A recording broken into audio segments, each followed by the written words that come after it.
कहानी एक घने जंगल से शुरू होती है और जहां एक गुप्त अड्डा छुपा हुआ है। इस अड्डे पर अवैध तरीके से ड्रग बनाया जाता है। एक दिन आर्मी इस अड्डे पर अटैक कर देती है और जिस कारण वो यहाँ पर सभी लोगों को मार देती है। लेकिन इसी बीच उनके हाथ से ये खतरनाक केमिकल गिर जाता है, जिस कारण ये सारा केमिकल झील के पानी में मिल जाता है। लेकिन इस केमिकल के कारण पानी में रह रहे मगरमच्छों में एक अजीब सा बदलाव आ गया। कहानी की शुरुआत में हमें कायल नाम की एक लड़की को दिखाया जाता है, जो अपने बड़े भाई की मौत के बाद उसकी अंतिम इच्छा पूरी करने के लिए उसकी अस्थियों को विसर्जन करने का प्लान बनाती है। वो अपनी बेस्ट फ्रेंड एलिस के साथ इस यात्रा पर निकल जाती है। लेकिन जब उसके भाई की गर्लफ्रेंड मालिका को इसके बारे में पता चलता है तो वो अपने नए बॉयफ्रेंड के साथ जाने की इच्छा जताती है, ताकि वो अपने बॉयफ्रेंड को अंतिम विदाई दे सके।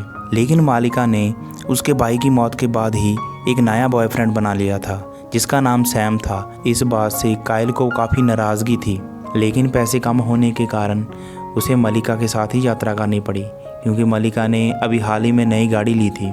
इसके बाद ये चारों लेक के पास एक गांव की ओर निकल पड़ते हैं। थोड़ी देर की ड्राइव के बाद ये कार में तेल डलवाने के लिए एक पेट्रोल पंप पर रुकते हैं। वहाँ कायल को एक न्यूज़पेपर दिखाई देता है और जिसमें लिखा था कि हाल ही में मगरमच्छों के हमले बढ़ गए हैं। और एक बूढ़ा आदमी भी इन्हें कहता है, अगर अपनी जान की सलामती चाहते हो तो पानी से दूर रहना।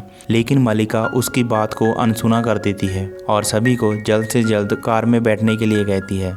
मालिका को पहले से ही इन मगरमच्छों के बारे में पता था, इसलिए उसने जल्दी वहां पहुंचने के लिए एक छोटा प्राइवेट प्लेन बुक किया था। लेकिन बाकी ये सब सुनकर खुश होने की बजाय हैरान हो जाते हैं, क्योंकि कायल को ऊंचाई से डर लगता था। फिर भी वो अपना आगे का सफ़र जारी रखते हैं। प्लेन में इनके साथ कुछ और यात्री भी थे जो इनके साथ सफ़र कर रहे थे। उड़ान के बाद अचानक प्लेन के दोनों इंजन खराब हो जाते हैं। अब पायलट के पास सिर्फ एक ही रास्ता था, प्लेन की इमरजेंसी लैंडिंग कराना। प्लेन तेजी से नदी के ऊपर उड़ता है और फिर सीधे पानी में गिर जाता है। जब कायल को होश आता है तो वो खुद को पानी में तैरता हुआ पाती है और एलिस किसी न किसी तरह कायल को पानी से बाहर खींच लाती है। धीरे धीरे सभी लोग पानी से बाहर आ जाते हैं, लेकिन को पायलट और एक बूढ़ा आदमी लापता हो जाते हैं। फिर कायल अपना अस्थियों वाला बैग ढूंढने लगती है और सौभाग्य से उसे वो बैग मिल जाता है। इन्हें पता चलता है कि प्लेन का जीपीएस सिस्टम भी खराब था, जिस कारण किसी के पास इनकी लोकेशन नहीं है और कोई इन्हें ढूंढने नहीं आने वाला। सबसे खतरनाक बात ये थी कि वो ऐसे इलाके में थे जहाँ इंसानों का नाम निशान नहीं था। मतलब खाने पीने का भी कोई इनके पास ठिकाना नहीं था और रात गुजारने के लिए भी कोई सेफ जगह नहीं थी। अब उनके पास एक ही रास्ता था, इस जगह को जल्द से जल्द छोड़ना। लेकिन पायलट को थोड़ा लोकेशन का अंदाज़ा था। अगर वो 30-40 मील पैदल चलकर गए तो उन्हें रहने के लिए जगह मिल सकती है। ज़्यादा सफ़र तय करने के लिए ये आसपास से काम की चीज़ें इकट्ठा करना शुरू कर देते हैं। इसी दौरान इन्हें कुछ फ़ोन मिलते हैं, लेकिन यहाँ पर तो नेटवर्क नहीं था, मतलब फ़ोन यहाँ किसी काम के नहीं थे। पर इन्हें कुछ खाने पीने की चीज़ें भी मिलती है और तभी इनकी नज़र पानी में तैरती को पायलट की ओर जाती है। जैसे ही ये उसे बचाने के लिए उसके पास जाते हैं, अचानक एक बड़ा सा मगरमच्छ उस पर अटैक कर उसे मार देता है। मारे डर के ये पीछे की ओर भागते हैं और सेफली पानी से बाहर निकल आते हैं। और तभी पायलट इन्हें जल्द से जल्द यहाँ से निकलने के लिए कहता है। लेकिन उसी समय मगरमच्छ अपने घोंसले में लौटती है और देखती है कि उसके सारे अंडे गायब हैं। मतलब इन्हीं में से किसी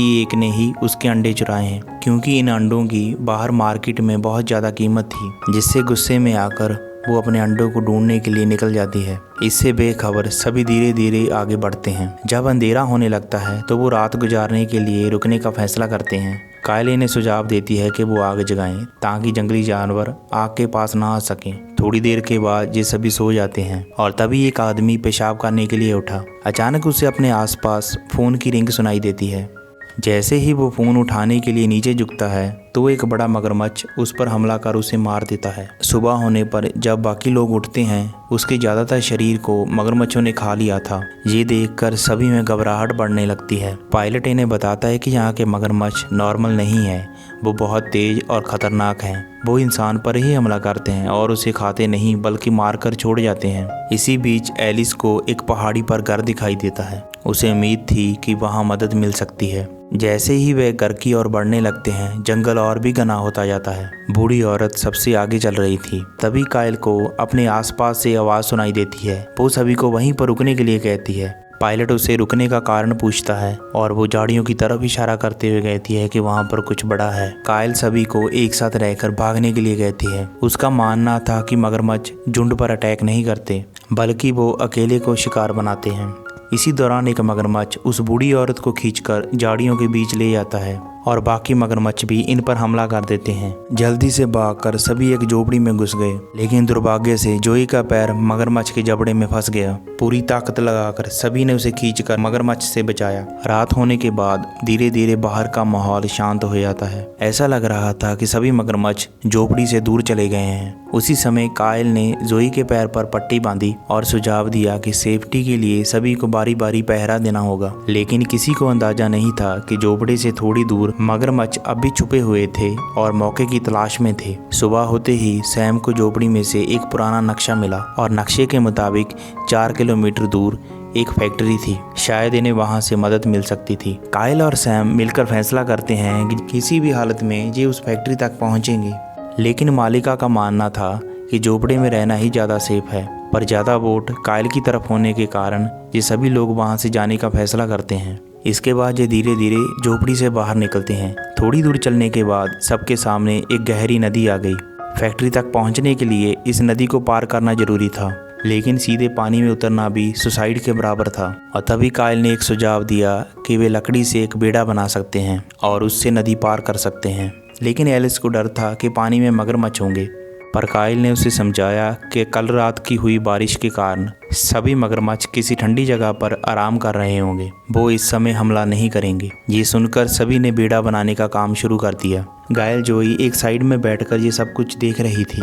हर कोई जानता था कि उन्हें जल्द से जल्द यहाँ से निकलना होगा और कुछ ही देर में नाव तैयार हो गई। सभी उस पर बैठकर झील को पार करने लगे और तभी कायल को याद आया कि उसकी बाइक की अस्थियों वाला बैग किनारे पर रह गया है। सैम बैग को लाने के लिए पानी से बाहर जाता है। जैसे ही सैम बैग को उठाने लगता है तो वो अपनी तरफ बहुत सारे मगरमच्छ आते देखता है और जल्दी से तैरकर बेड़े पर बैठ जाता है और मगरमच्छ भी उन पर हमला करने के लिए पानी में उतर जाते हैं। इसी दौरान जोई सबकी जान बचाने के लिए खुद को कुर्बान कर देती है, जिसका फायदा उठाकर ये सभी लोग वहां से निकल जाते हैं और कुछ ही देर में ये सभी लोग नक्शे में दिखाई गई फैक्ट्री तक पहुंच गए। फैक्ट्री में घुसते ही उन्हें जमीन पर गोलियों के खोल मिले। पायलट ने कहता है कि ये आर्मी की बुलेट्स है। हो सकता है कि यहाँ पर कोई अनलीगल काम होता हो, जिस कारण आर्मी ने यहाँ पर रेड की हो, और इसीलिए ये सभी को सतर्क रहने के लिए कहता है, क्योंकि अंदर कोई भी खतरनाक जानवर या ड्रग माफिया हो सकते हैं। लेकिन मालिका पायलट की बात को अनसुना करते हुए जबरदस्ती अंदर घुस जाती है। अंदर जाते ही पायलट ने सबको अलग अलग जाकर रास्ता या रेडियो ढूंढने के लिए कहा ताकि वो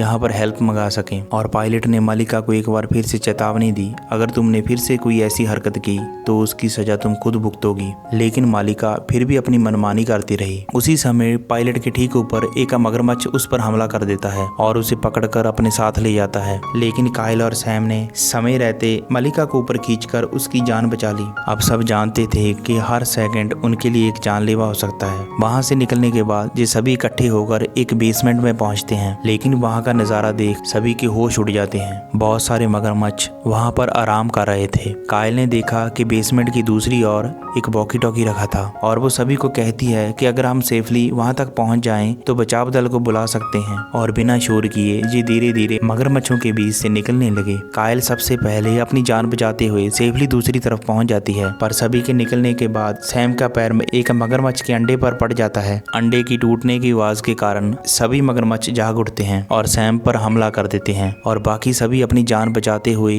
अपने आप को एक रूम में बंद कर लेते हैं। इसी बीच कायल भी सभी को बचाने के लिए मैसेज भेज देती है और कुछ ही देर में वो इन्हें बचाने के लिए जहाँ आ रहे थे। अब उन्हें फैक्ट्री से बाहर जाकर एक खुले मैदान में बस उनका इंतजार करना था। थोड़ी देर बाद जब सब कुछ शांत हो गया तो इन्होंने बाहर जाने का फैसला किया। इसी बीच कायल को वहां पर एक पुरानी बंदूक मिलती है। जैसे ही उन्होंने दरवाजा खोला और देखा कि मगरमच्छ बाहर अभी भी उनका इंतजार कर रहे थे। इसी बीच एलिस एक अंडा अपने बैग से निकालकर उस मगरमच्छ को दिखाती है।